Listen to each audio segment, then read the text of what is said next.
সর্বোচ্চ চেষ্টা করার পরেও দেখবেন, সর্বোচ্চ চেষ্টা করার পরেও দেখা যাবে দিন শেষে আপনি অপরাধী হয়ে বসে আছেন। আর আমি একটা লেকচারে বলেছি না, পুরুষ মানুষ বোকা। পুরুষ মানুষ কেন বোকা? কারণ সে সবাইকে খুশি করতে চায়।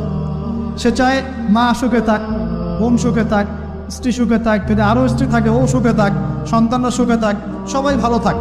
এবং তাদের ভালোর জন্য তারা কত কষ্ট করে, দিন রাত ডিউটি করে, অফিসে যায় আসে, জ্যাম ফেস করে, মানসিক প্রেশার নেয়, শারীরিক প্রেশার নেয়, তাই না? অথচ এই কষ্ট কিন্তু মহিলারা বোঝে না। বোঝে? সবাই বোঝে না।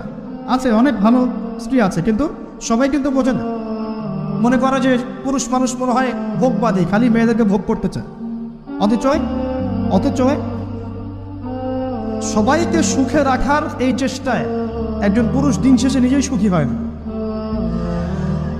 বহু পুরুষ শেষ বয়সে গিয়ে একাকিত্বে ভোগে, একা হয়ে যায়।